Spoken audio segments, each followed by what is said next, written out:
Ah yes, the dear old 60s. If you weren't bouncing around on a pogo stick or giving yourself a hernia with a hula hoop, chances are you were at home, sitting in front of the telly watching World Championship Wrestling.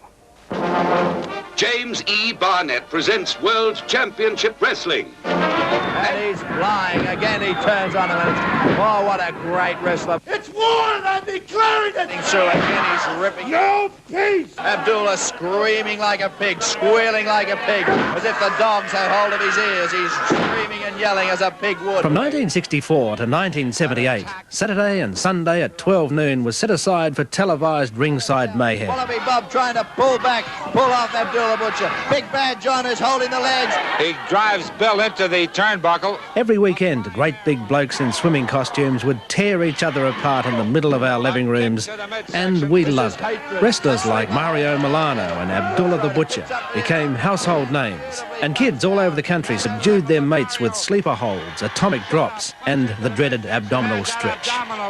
And if the wrestling looked intense, the interviews went totally ballistic. Until we destroy Big Bad John, we're gonna wage war. Big Bad John is holding the legs of Mark Lewin. Sometimes when things got really out of hand, the referee would get stuck into the action as well. Wallaby's fighting for Lewin, but Wallaby's being picked up. Although this wasn't always such a great idea. Manicure, Caesar ruled Rome, and Gary Hart rules wrestling. We'll be back immediately following this important and formative interlude. The success of World Championship Wrestling turned wrestlers into household names, but unfortunately, not many of them are around today.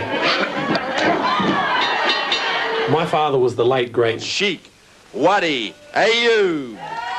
Well, unfortunately, Dad passed away when I was only 11, so I really didn't get to know him as well as I'd like to. But as I was growing up, I decided to look into what my father did, because a lot of people were telling me how famous he was. That's how I got interested in it. He was a master of his profession, and he held various titles around the world. The Southeast Asian Championship, the European Championship, the All-Asian Championship, and the Middle East Championship. We see my dad wrestle, you say, oh, mostly Lebanese followed him, and Mario Milano, most of the Italians followed him, and the Greeks normally followed Spiros Arion.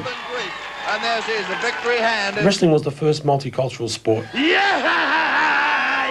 I'm currently putting a book together about the history of professional wrestling. Describe the animals that we have there, Big Bad John's men, they're just animals. Big Bad John, he was in a pub one day and someone